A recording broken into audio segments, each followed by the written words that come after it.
नमस्कार मित्रांनो, big boss Marathi season 6च्या 9व्या आठवड्याचा कॅप्टन झालाय तो म्हणजे संकेत पाठक. मित्रांनो, हा जो काही टास्क होता ना, तो जवळपास संकेत पाठकने वन हँड केला. म्हणजे संकेतच्या आजूबाजूला देखील कोणीच नव्हतं असं एकंदरीत पाहायला मिळालं. संकेत पाठकचा हा जो काही टास्क झाला तो कसा झाला यावर आपलं लक्ष असणारच आहे. त्यानंतर हा जो काही टास्क झाला त्यानंतर तन्वी कोलते ही जबरदस्त रडारडी करायला लागली आणि तन्वी इथे सांगत होती की मी पहिल्यांदाच अशा टास्कमध्ये रडली. तर यावर देखील आपण भाष्य करणार आहोत. त्यानंतर संचालक असलेला सागर कारंडे यांचं संचालन फेर होते की अनफेअर होतं आणि विशेष आपण बोलणार आहोत ते म्हणजे दीपाली सय्यद हिने जो काही पवित्रा घेतलाय की मी किचन दुटी सोडून बाकी काहीच करणार नाही. बाकीमध्ये बाथरूम मी करणार नाही. तर यावर आपलं विशेष आज लक्ष असणार आहे. बोलूया थोडंसं संकेत पाठक याच्या कॅप्टन्सी टास्क नंतर जे काही झालं ते. मित्रांनो, संकेत पाठक हा कॅप्टन झाल्यानंतर जवळपास विशाल बरोबर असलेली जी काही लोक आहेत त्याच्यामध्ये संस्कृती आणि मग रेवा या लोकांनी संकेत पाठकला अगदी वाजत गाजत त्या रूममध्ये कॅप्टनच्या रूममध्ये ते घेऊन गेले. म्हणजे संस्कृती तर अक्षरशः वाजवत वाजवत त्याला घेऊन गेली. रेवा जी आताच काटा टीम मध्ये जॉईन झाली होती ती देखील आपलाच वाईल्ड कार्ड सदस्य सहकारी तो कॅप्टन झालाय. तर त्याला आपण घेऊन जाऊया. याच्यामध्ये ती काटा टीम अजिबात आलीच नाही. मला असं वाटतं की बघा, राग रुसवे तुमचे एका बाजूला आणि स्पोर्ट्समॅन स्पिरिट ही एका बाजूला. तर हे काटा टीम वाल्यांनी ना थोडंसं दाखवायला हवं होतं. संकेत स्वतः त्या तन्वीकडे गेला आणि सांगितलं की वेल प्लेड, तू चांगली खेळलीस. आम्ही मगाशी सांगितलं ना की राग रुसवे एका बाजूला. जेव्हा राखी कॅप्टन झाली होती ना, तर अख्खच्या अख्खं घर तिला त्या कॅप्टन रूममध्ये सोडायला आलं होतं. तर मला तीच अपेक्षा होती, की हे लोक आहेत ना, एवढे काटावाले एवढे धरून ठेवत नाही. पण यावेळी त्या तन्वीने बऱ्याच गोष्टी धरून ठेवल्या. तन्वीची काही चिडचिड, रडरड झाली. ते मी हारले म्हणून ती झाली. पण ठीक आहे. ते एका बाजूला स्पोर्ट्समॅन स्पिरिट एका बाजूला असं करून त्या लोकांनी जायला हवं होतं. बघा तुम्ही चौथा, पाचवा, तिसरा सीझन बघा तुम्ही. म्हणजे अक्षरशः एखादा कॅप्टन झाला तर वाजत गाजत घेऊन जायचे. ही जी परंपरा आहे ना, ही कुठेतरी या सीझनमध्ये मोडकळीस आली. पण राखी आली. राखी नंतर ही परंपरा नव्यानं सुरू झाली. पण आता परत यावेळी तसंच पाहायला मिळालं. तर माझं असं वैयक्तिक मत आहे, की बघा राग रुसवे हे आपल्या बाजूला आहे, परंतु तुम्ही स्पोर्ट्समॅन स्पिरिट दाखवणं गरजेचं आहे. याबद्दल तुम्हाला काय सांगायचं आहे कमेंट्स करून नक्की सांगा. तर बघूया आजच्या दिवसामध्ये काय-काय झालं ते. थोडं-थोडं आपण घेऊया. जास्त भारंभार बोलायचं नाहीये. पहिल्यांदा जे काही गाणं वाजलं ना, I want just to you. हे काय गाणं होतं? म्हणजे हिंदी, इंग्रजी, मराठी सगळं मिक्स करून पहिल्यांदाच अशा प्रकारचं गाणं मी ऐकलं, बघितलं. म्हणजे काही पण गाणे लावतात बिग बॉसच्या घरामध्ये. त्यानंतर मित्रांनो इथे राकेश बापटचं सकाळी-सकाळी बोट कापलं आणि ज्या पद्धतीने ते बोट कापलं, राखी म्हणजे एकदम कावराबावरी झाली. काय करू मी? कुठे जाऊ? फर्स्ट एड बॉक्स कुठे आहे? ते डेटॉल घेऊन आले, ती पट्टी काय बांधते, पप्प्या-बिप्प्या काय घेते. म्हणजे राखी आहे ना फुल टू लट्टू झाली त्या राकेशवरती असं सांगायला हरकत नाही. पण तुम्ही एक नोटीस केलं असेल ना, हल्ली राकेशला पण राखी लागते. मला आता दिसायचं आहे. कुठे दिसायचं? तर राखी. म्हणजे काल जेव्हा तो फ्रीजचा टास्क झाला, त्यानंतर मग तन्वी रागावली होती. तन्वी पण दिसली नाही त्यासोबत. नंतर तो छोटूही दिसला नाही, दीपाली दिसली नाही. मग राकेशने कोणाला पकडलं? राखीला. आणि ते कितीतरी वेळ तो राखीच्या बरोबरच होता आणि आत्ता एकंदरीत असं पाहायला मिळतं ना, की राखीशिवाय त्याचं पान हालत नाही आणि राखीचं देखील याच्याशिवाय पान हालत नाही. असं एकंदरीत त्यांचं सुरू आहे. तर येऊया आत्ता महत्त्वाच्या मुद्द्याकडे, तो म्हणजे दीपालीचा जो काही मुद्दा आहे. इथे सकाळी-सकाळी दीपालीने भांडी घासण्याचा मुद्दा इथे काढला. काहीतरी एक खरकटं भांडं होतं. खरकटं भांडं होतं, जे की रात्री कोणतरी चहा प्यायलेलं आणि ते भांडं तसंच ठेवलं. तर बाजूला बसलेले अनुश्री, सागर आणि विशाल यांना दीपाली सांगते, म्हणजे विशेष करून अनुश्रीला, "अगं बाई, हे जे काही भांडं आहे चहाचं, हे रात्रीचं कोणी टाकलं?" यावर अनुश्री बोलते, की "मला नाही माहिती ते कोणाचं आहे आणि असेल तरी ते साईडला ठेवलंय. ज्याची दुटी आहे तो येऊन घासेल." आता अनुश्री इकडे काय सांगताना दिसते विशाल आणि सागरला, की ही किती किरकिरी बाई आहे. त्यावर विशाल म्हणतो, हा ना, नुसते काहीतरी ही बोलतच असते. त्यावर सागर काय म्हणतो, की ही बाई आहे ना, नुसती काय वातावरण बिघडवायचं काम करते आणि सतत अशी मारक्या बोक्यासारखीच बघत असते. म्हणजे कुठे काय सुरू आहे, कुठे काय सुरू आहे, कुठे काय सुरू आहे, असं असं एकंदरीत सागर सांगत होता. आणि विशाल इथे सांगताना दिसतोय, की याला देखील टॅलेंट लागतं. बाई बघा किती टॅलेंट आहे. आणि त्यानंतर दीपाली हे तू धुवून टाक आणि अनुश्री आणि दीपालीमध्ये थोडंसं वाचतं. मित्रांनो, हा जो काही वाद आहे ना, तो इथेच थांबत नाही. संकेत कॅप्टन झाल्यानंतर हा वाद पुन्हा एकदा अ, येतो, प्रकर्षाने तो दिसतो. याच्यामध्ये बहुतेक अनुश्री आणि प्राजक्ता यांचं असं मत आहे, की आता आम्ही जेवण करू. दीपालीला तुम्ही तिकडे बाथरूम एरियामध्ये पाठवा. तर दीपालीने स्पष्ट सांगितलं, की मला बाथरूम करायचं नाही. मी फक्त जेवण करणार. मला तुम्ही ब्रेकफास्टला ठेवा किंवा लंचला, डिनरला कुठेही ठेवा. विशेष करून तिला ब्रेकफास्ट करायचा आहे. मी हेच करणार, मी दुसरं काही करणार नाही. स्पष्ट सांगितलं. मित्रांनो, माझं असं वैयक्तिक मत आहे ना, की जो बिग बॉसच्या घरामध्ये येतो ना, त्याला सगळी कामं आली पाहिजे, सगळीच्या सगळी. आता सागरचं इथे वाजलं, दीपाली आणि सागर सांगतो, की मी सगळीच केलं. मी बाथरूम केलं, मी झाडू केलं, मी भांडी केलं, मी शॉपिंग केलं. मी सगळीच कामं केली आणि मीच नाही तर इतर सगळ्या सदस्यांनी ती केली. माझं असं वैयक्तिक मत आहे, की प्रत्येकाने करावं. आता दीपालीला कमीपणा वाटतो त्याच्यात की माहिती नाही. मला ते करायचं नाही. त्यानंतर ती सांगत होती, की मी नंतर कधीतरी बघेन, मी करेन, परंतु आत्ता मला करायचं नाही. आणि इथे अनुश्री आणि प्राजक्ता हे लोकं पोक करत होते, की हिला तिकडे जाऊ दे, आम्ही किचन सांभाळतो. असं एकंदरीत त्यांचं ते सुरू होतं. तर कुठेतरी त्यानंतर दीपालीची रडारड पाहायला मिळाली, की मला मला तुम्ही बाथरूम साफ करायला सांगता. दीपाली सय्यदला. त्यानंतर तिचा तो त्यानंतर तिचं जे काही रडगाणं आहे ते सुरू झालं. सांगण्याचा उद्देश हा आहे, की बघा, बिग बॉस हिंदी असेल, मराठी असेल किंवा कुठल्याही लँग्वेजचं बिग बॉस असेल. एकंदरीत असा पॅटर्न झालाय ना, बिग बॉसच्या घरात येणाऱ्या काही महिला वर्गांना असं वाटतंय, की आपण किचनमुळे जास्त दिसतो. असा तो गैरसमज त्यांच्या मनात झालाय.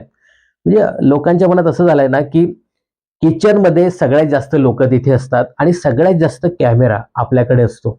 असा समज निर्माण झालाय. आणि हे दीपालीच्या बाबतीत नाही.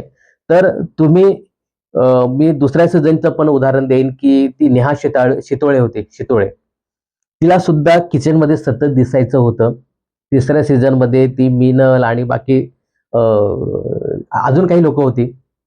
त्यांना देखील दिसायचं होतं. म्हणजे त्याने ठरवलेलं होतं, की आपण किचनमध्ये असलो की जास्त दिसतो. हे का झालं माहिती आहे का? बहुतेक हिंदीच्या कुठल्यातरी एका सीझनमध्ये ती हिंदीमध्ये कोण श्वेता नाही, शिल्पा शिंदे. शिल्पा शिंदे ज्या पद्धतीने किचनमध्येच काम करून ती जिंकली, असं बऱ्याच लोकांचा समज आहे. आणि त्या पद्धतीने आता जे कोणी बिग बॉसच्या घरामध्ये लेडीज येतात, त्या जास्त करून किचनमध्येच मला दिसायचं आहे, मी तिथेच काम करणार, असा एक त्यांचा भ्रम झालाय. तर हा एक भ्रम आहे. आणि एक मला असं वाटतं ना, की दीपाली सय्यदने तो एक ॲटिट्यूड तयार केलाय, की नाही, मला इथेच काम करायचंय. मी बाथरूम काम करणार, म्हणजे बाथरूमची मी ड्युटी करणार नाही. असं तिने ते ठरवून ठेवलंय. तर हे मला असं वाटतं, की चुकीचं आहे. प्रत्येकाने वेगळे ड्युटीज करणं गरजेचं आहे आणि हा बिग बॉसच्या घराचा नियम आहे. आता यावरती रितेश भाऊ काय बोलतात हे पाहणं खूपच इंटरेस्टिंग ठरणार आहे. त्यानंतर राकेशने इथे डिव्होर्सचा मुद्दा उचलला. काय रिद्धी डोगरा ही जी काही अभिनेत्री आहे, तिच्यासोबत राकेशचं 2008-9 मध्ये लग्न झालं होतं आणि त्यानंतर बहुतेक 2019-20 मध्ये या दोघांचाही घटस्फोट झाला. आणि राकेश सांगतो, की आय मिस हर. मला तिची खूप आठवण येते. आणि सगळं ते सांगत होता, की बँड्रा कोर्टात आमचा कसा डिव्होर्स झाला. आम्ही खूप खुश होतो आणि बाकीची लोकं सांगत होती, की हे कशासाठी आले? कोणी पहिल्यांदा अपील केली असेल डिव्होर्ससाठी? तर असं एकंदरीत त्यांचं राखीचं आणि त्याचं बोलणं सुरू होतं. पण राकेश इथं बोलतो, की "एक बार तो शादी का लड्डू खाना चाहिए." राखी बोलते, की "मग 2-3 वेळा खाल्ला तर चालेल का?" म्हणजे राखी राखी आहे. दुसरा महत्त्वाचा मुद्दा बिग बॉसच्या घरामध्ये आहे, ते म्हणजे अनुश्री आणि विशाल ही जी जोडी आहे ना, ती पुन्हा एकत्र आली. आणि ही जी जोडी आहे, ती प्रत्येक वेळी प्राजक्ताबद्दल भाष्य करताना दिसते. खरं तर पहिल्यांदा अनुश्रीने मुद्दा काढला. अनुश्रीला ती प्राजक्ता अजिबात आवडत नाही. ती सतत खटकत असते. आणि अनुश्रीने इथे विशाल सोबत असताना एक मुद्दा काढला की हा सागर प्राजक्ताला काय एवढा सपोर्ट करतो, काय एवढं प्राजक्तामध्ये आहे. ती स्वतःला असं समजत असते की मला खूप गेम समज, तिला असं सतत वाटत असते की मी खूप चांगली प्लेअर आहे. तेव्हा विशाल सांगतो की भाऊच्या धक्क्यावरती जेव्हा एखाद्याची तारीफ केली जाते की ती लगेच सांगते हा मी तर हे बोलले होते. आणि विशाल हे पुढे सांगतो की तिला सतत पुढे ठेवायचं असतं, म्हणजे मी हे करते मी ते करते हे असं सतत सांगायचं असतं. त्यानंतर विशाल असंही सांगताना दिसतो की हिला कोण ना कोण जोडीला लागतो. म्हणजे तिकडे तो सोनावणे होता, त्यानंतर सोनावणे गेल्यानंतर आपला सचिन दादा होता, तोही गेला. त्यानंतर आता सागर आहे. सागर आहे, पण आता अनुश्री बोलते की तुझ्याबरोबर ती बसताना उठताना दिसते. यासोबत तो आता कॅप्टन झालेला संकेत आहे. तर एकंदरीत या दोघांच्या मते की प्राजक्ता ही एकटी इंडिव्हिज्युअल खेळू शकत नाही. हिला कोण ना कोण लागतो. आता राकेश किती वेळा तिला नॉमिनेट करतो, एवढं घालून पाडून त्या प्राजक्ताला तो बोलतो. तरीही राकेश बरोबर ही सतत गुड बुक्स मध्ये राहण्याचा प्रयत्न करते. तर मला ना हा प्राजक्ताचा असा एकंदरीत गेम पाहायला मिळतो की तिला कोण ना कोण जोडीला लागतो. म्हणजे काय म्हणा आपण सतत बोलायचं असतं, बिचिंग करायचं असतं, याच्यासाठी असेल किंवा मग कोणतरी पाहिजे गुड बुक्स मध्ये राहणारा किंवा आपण त्याच्या गुड बुक्स मध्ये राहू, असं एकंदरीत प्राजक्ताचा गेम पाहायला मिळतो. आता हे लोक सतत बोलत असतात विशाल आणि अनुश्री, पण बाकी बसताना प्राजक्ताला घेऊनच बसतात. म्हणजे सतत बिचिंग करायची प्राजक्ताबद्दल आणि जेव्हा एकत्र बसण्याची वेळ येते तेव्हा तिला देखील एकत्र घेऊन बसायचं आणि चर्चा करायची. म्हणजे या दोघांचाही, अनुश्री आणि विशालचाही डबल ढोलकीचा गेम इथे आपल्याला पाहायला मिळतो. आणि हे जे काही बोललेत ना, बघू आज प्राजक्ता जर घराबाहेर गेली नसेल असं मी बोलतो, तर मग प्राजक्ताला कदाचित हे जे काही त्यांचं संभाषण झालंय, तर हे नक्कीच चुगलीमध्ये दाखवलं जाईल. आणि इथे अनुश्री बोलते देखील की प्राजक्ताला एवढा ओव्हर कॉन्फिडन्स आलाय की तिला असं वाटतं की मी या आठवड्यात जाणारच नाही. आता बघा, आपल्याला तर वाटतंच, म्हणजे बाहेर जे काही प्रेक्षक आहेत त्यांना वाटतंच की प्राजक्ताचा गेम बिग बॉसच्या घरामध्ये अजिबात नाही. तिने सरळ बिग बॉसच्या घराबाहेर यावं असं आपल्याला वाटतं आणि तिथे तिथल्या सदस्यांना देखील वाटतं की प्राजक्ताचा गेम बिग बॉसच्या घरामध्ये नाहीये, तर ती कदाचित जाऊ शकते असं एकंदरीत पाहायला मिळतं. आणि अनुश्री आणि विशाल सतत दोघे एकत्र बसले की प्राजक्ताचीच गोष्ट करताना दिसतात. प्राजक्ताबद्दलच बोलायचं, प्राजक्ताच्या विरुद्धच बोलायचं. ते झालं, मीटिंग बसली किंवा प्राजक्ताला घेऊन बसायचं. असा डबल ढोलकीचा गेम त्या दोघांचा पाहायला मिळतो. त्यानंतर राखी, आज राखी सावंत गॉसिप हा चॅनल घेऊन आली होती. राकेशचा इंटरव्ह्यू घेतला, त्यानंतर तन्वीचा इंटरव्ह्यू घेतला. तन्वीसाठी म्हणजे इथे तन्वीला ते विचारते की ही जी मिठी गोळी, साखर गोळी आहे, तिचं काय? तन्वी ज्या पद्धतीने प्राजक्ताबद्दल बोलत होती ना, की आम्ही लोक आहोत, आम्ही असं फ्रंट फुटला येऊन खेळतो, परंतु ही जी गोळी आहे, काय आयुर्वेदिक साखर आहे, ही पाठीमागून गपचूप गेम खेळण्याचा प्रयत्न करत नाही. ती कधीच पुढे येताना दिसत नाही आणि असा गेम आहे की ती जिथे जाते तिथली लोक कमी होतात. म्हणजे अक्षरशः हसायला पण येत होतं ते सगळं ऐकून. अनुश्री आणि प्राजक्ता हे सगळं ऐकत होते आणि तन्वी अगदी जबरदस्त मोठ्या मोठ्याने ते बोलत होते. ती पहिल्यांदा ते अनालिसिस मध्ये गेली, तिथली लोक तिने संपवली. त्यानंतर विशालच्या टोळीमध्ये आली, तिथली 2 लोक तिने संपवली आणि अनुश्री बरी बाहेर पडली, नाहीतर ती सुद्धा गेली असते. तर प्राजक्ताची मस्तपैकी शाळा घेत होती तन्वी. त्यानंतर राखी इथे तिला प्रश्न विचारताना दिसते की काढना टीम मध्ये ही जी दीपाली आहे तिला टीम चेंज करायची आहे असं मला वाटतं. तर तन्वी सांगते की असं काही नाही, आम्ही सगळे स्ट्रॉंग आहोत. आणि तन्वीला राखी बोलते की तुम्ही मास्टर माइंड आहात असं स्वतःला सांगता. पण आता मग तन्वी बोलणार काय? मी स्वतःला तर मास्टर माइंड सांगू शकत नाही, मी आहे पण मी सांगू शकत नाही. मग ती सांगते की मी सोमवारी मी असते, मंगळवारी राकेश असतो, त्यानंतर ही झोपलेली आडवी पडली ना जिचं तुम्ही नाव घेतलं ती बुधवारी असते आणि हा बारक्या आहे ना आमचा छोटू, तो पण मास्टर माइंड असतो, तो गुरुवारी असतो. असं आमचं कॅरी फॉरवर्ड होत असतं. तर ठीक आहे, इथे तोपर्यंत मस्तपैकी मस्तीच्या मूडमध्ये सगळे होते. तर आता टास्क कडे वळूया. टास्क भारी होता. जे काही 8 सदस्य आहेत, त्या 8 सदस्यांना जास्तीत जास्त मासे कलेक्ट करायचे आहेत आणि ते सिक्युअर सुद्धा करायचे आहेत. तर पहिल्या फेरीमध्ये इकडे बहुतेक राखी, संकेत आणि कोण प्राजक्ता हे जे लोक आहेत हे रणनीती आखताना दिसत आहेत. प्राजक्ता सांगते की बघ अशी काही वेळ आली तर राखी तू माझ्याकडे दे काही ठेवायला किंवा मग संकेतकडे ठेवायला दे, असं त्यांचं ते प्लॅनिंग होतं. आणि इकडे ही जी काही काटा टीम आहे, काटा टीम मध्ये 5 सदस्य होते. तर यांचं असं मत होतं की आपण पहिल्यांदा प्राजक्ताला काढूया, प्राजक्ता वीक आहे असं म्हणून त्यांचं ते एकंदरीत गेम सुरू होतं. बिग बॉस सांगतात की मी एक किंवा त्यापेक्षा किती सदस्य काढेल, त्यामुळे तुम्ही बघायचं की आपल्याकडे ते जास्तीत जास्त जे मासे आहेत ते ठेवायचे. तर पहिली फेरी सुरू होते आणि पहिल्या फेरीमध्ये असं पाहायला मिळते की संकेत पहिल्या फेरीपासून खूपच हावी झाला होता. संकेत तिकडे रेवाचं कार्ड, तिकडे तन्वीचं ते कार्ड, म्हणजे संकेत सगळ्याकडे फिरताना दिसत होता. फक्त त्याने बारक्याला हात लावला नव्हता, कारण तो छोटा आहे ना, तो थोडासा लांब जाऊन बसला होता. आणि ही जी राखी आहे, या राखीने मस्तपैकी तिला स्वतःला त्या जाळ्यामध्ये ठेवलं होतं. ज्या पद्धतीने काटा टीम वाल्याने ठरवलं होतं त्या पद्धतीने प्राजक्ताचे काढायला घेतले. आणि आज प्राजक्ता जबरदस्त भिडत नडत होती. म्हणजे प्राजक्ताचं ज्या पद्धतीने ते मासे काढले, त्यानंतर बाई जी काही तुटून पडली ना, म्हणजे अक्षरशः त्या राकेशचे 2-3 वेळा तिने घेतले. मला असं वाटतं ना की राकेश आहे ना, हा अशा पद्धतीने टास्क खेळूच शकत नाही. जर तो खेळायला लागला तर मग रद्द करायचं. म्हणजे राकेशचं डोकंच चालत नाही, माहिती नाही अशा टास्क मध्ये. अरे त्या पोरी येऊन घेऊन तुझे जातात, कळतच नाही याला. पण हा जो आहे ना संकेत, तो फुल म्हणजे पहिल्या फेरीपासून जबरदस्त नडत होता. तर इथे ही जी काही फेरी आहे ती इथे स्टॉप होते. आणि हा जो संचालक आहे सागर कारंडे, याला बिग बॉस सांगतात की चला सांगा बरं तुम्ही आता कोणाच्या जाळीत किती मासे आहेत. तर एकंदरीत हा जो संकेत आहे या संकेतला आडवं पाडलं होतं. संकेतने मासे घेतले होते ते इथे ठेवले होते. त्यानंतर राकेशने अगदी व्यवस्थित पकडून ठेवले होते. प्राजक्ताकडे मासे नव्हते आणि दीपाली हिच्याकडे पण एखाद दुसराच मासा होता. तन्वीकडे पण मासे कमी होते, असं एकंदरीत ते होतं. आता इथे बहुतेक नियम असा होता की तुमच्या त्या जाळीमध्ये मासे असणं अपेक्षित आहे. इथे त्या संकेतकडे पण जाळीमध्ये मासे नव्हते, म्हणजे संकेतने इथे पकडून ठेवले होते, प्राजक्ताकडेच नव्हते. पण बऱ्याच लोकांकडे जाळीमध्ये मासे नव्हते. बजर वाजल्यानंतर त्या लोकांनी मासे ते ठेवले, असं एकंदरीत ते पाहायला मिळालं. आता सागरने इथे जो काही निर्णय घेतला, बिग बॉसने सांगितलं की 3 लोकांना तुला बाहेर काढायचं आहे. तर इथे पहिल्यांदा सागरने नाव घेतलं ते म्हणजे राकेशचं. राकेशकडे आहे ना 2च मासे होते.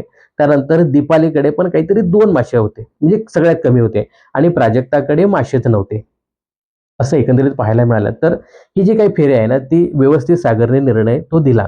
पण एकंदरीत ज्या पद्धतीने ही जी काही काटा टीम सांगत होती की सागर त्या अ, जाळीमध्ये मासे ठेवायला पाहिजे, तर हे माझं पण मत असंच होतं की त्याच्यामध्ये असं वाचण्यात आलं होतं तन्वीच्या याच्यामध्ये की ते जाळीमध्ये ते असणं अपेक्षित होतं. तर सागरने याच्याकडे दुर्लक्ष केलं. सागर बोलतो की नाही, मला जे काही दिसेल ते मी इथे ग्राह्य धरेन. तर ठीक आहे, सागरचा जो काही निर्णय आहे त्याच्यानुसार तो त्याने घेतला. पण ही जी काही पहिली फेरी होती, तर जे काही मासे होते त्यानुसार त्यांनी ती 3 लोकं काढली. दुसरी जी मित्रांनो फेरी झाली ना, ती जबरदस्त झाली. म्हणजे संकेत पहिल्या फेरीपासून फुल ऑन मूडमध्ये होता. या फेरीमध्ये देखील फुल ऑन मूडमध्ये होता. त्याने रेवाचंही काढण्याचा प्रयत्न केला. त्यानंतर आपली तन्वीचाही काढण्याचा प्रयत्न केला. राखी मात्र सेफ गेम खेळत होती.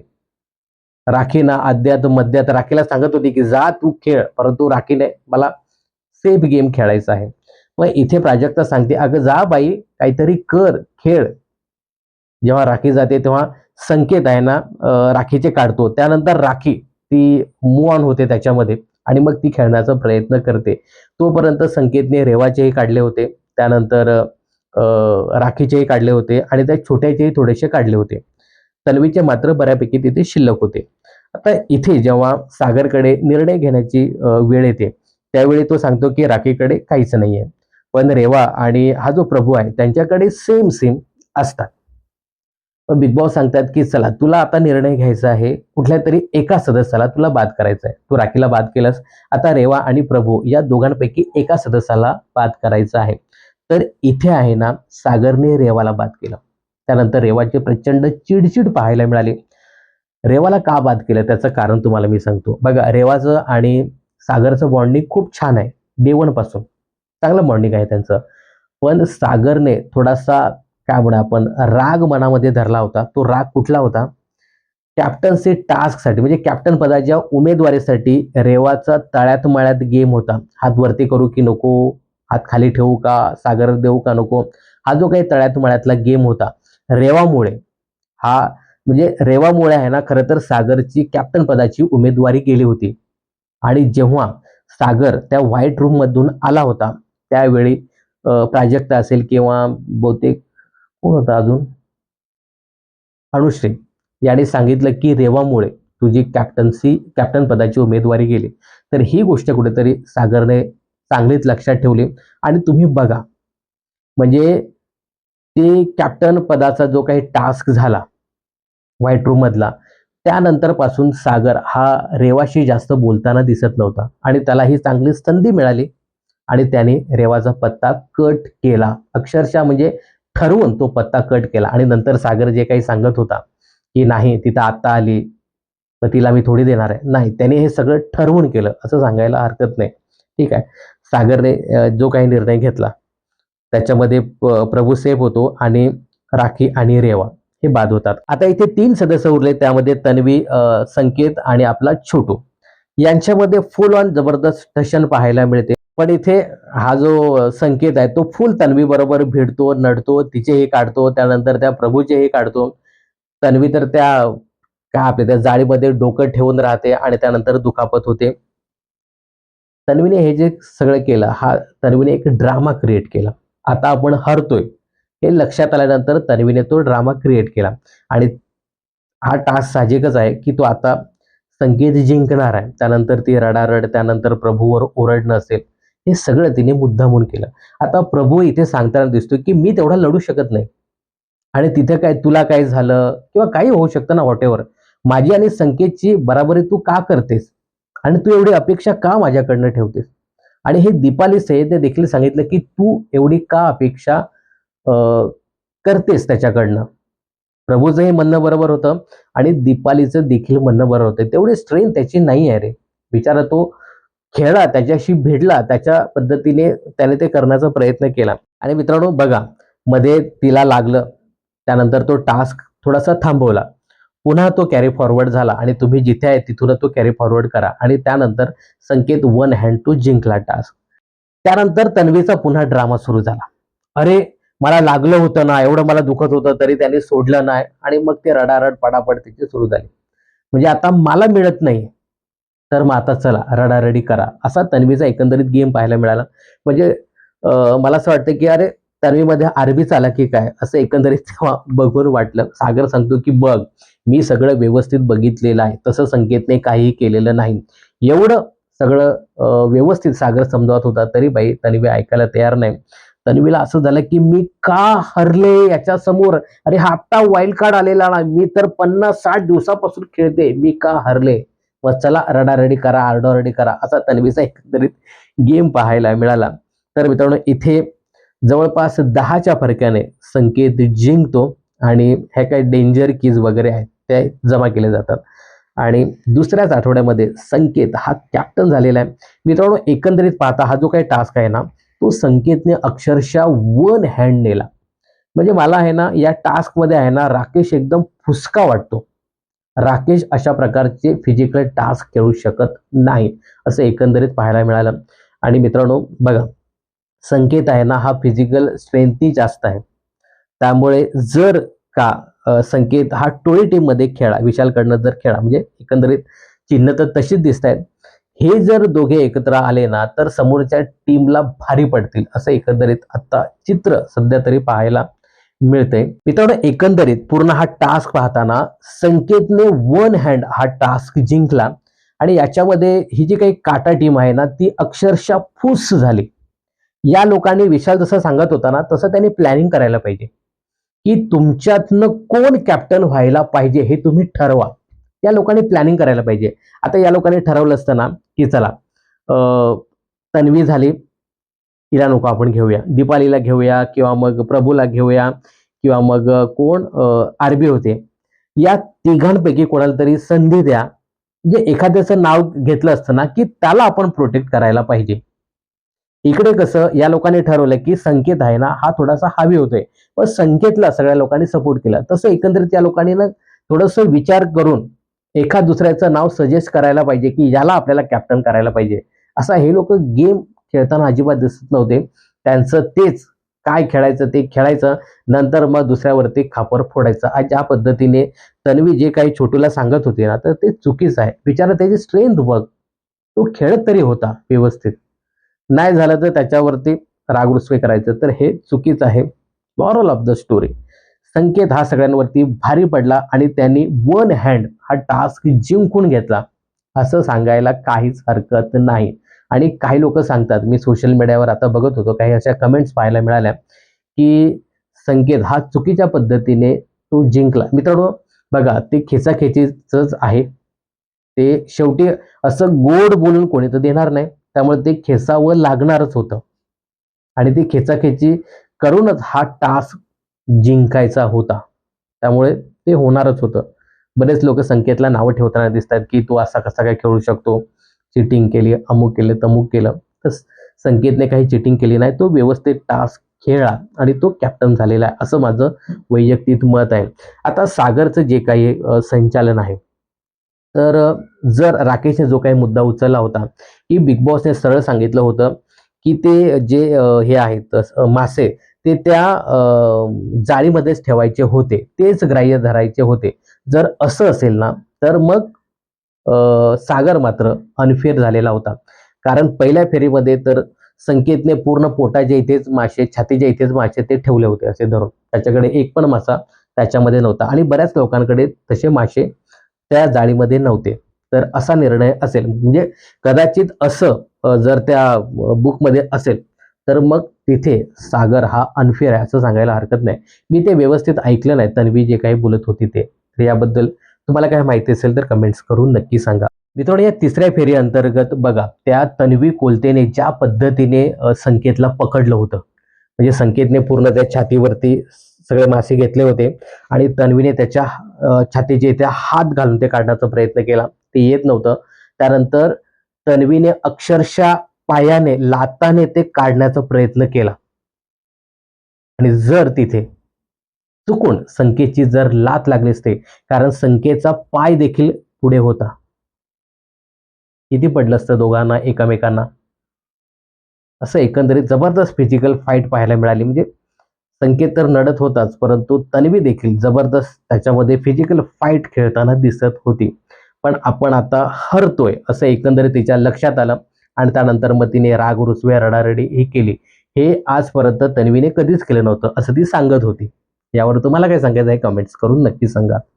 तर मित्रांनो एकंदरीत असं पाहायला मिळतंय, की काटा टीम इथे फूस झालेली आहे आणि त्याने थोडासा विचार करायला हवा होता, की आपण कुठल्यातरी एका सदस्याची निवड करूया आपण कॅप्टन्सी टास्कसाठी. जर त्याने असा काही निर्णय घेतला असता, तर त्यांचा कॅप्टन झाला असता किंवा तो टास्क त्यांनी रंगतदार केला असता. असा एकतर्फी झाला नसता. तर मित्रांनो असा आजचा दिवस होता. उद्या मात्र जबरदस्त अशी राकेश बापटची शाळा होणार आहे. राकेश बापट ज्या पद्धतीने टास्क रद्द करतो, तर त्यावर जबरदस्त त्याची शाळा होणार आहे. आणि जो काही स्क्रिप्टेड ड्रामा राखी आणि संकेतने केला होता, त्यावरती या दोघांची जबरदस्त शाळा होणार आहे. आणि मित्रांनो, उद्या एक सदस्य घराबाहेर जाणार आहे आणि ते शॉकिंग असणार आहे. आपण एका पहिल्या व्हिडिओमध्ये जे काही बॉटमला सदस्य ठेवले होते, तर त्यापैकीच एक सदस्य घराबाहेर गेलाय. आता तो कोण गेलाय, तो तुम्हाला मी उद्या सांगतो.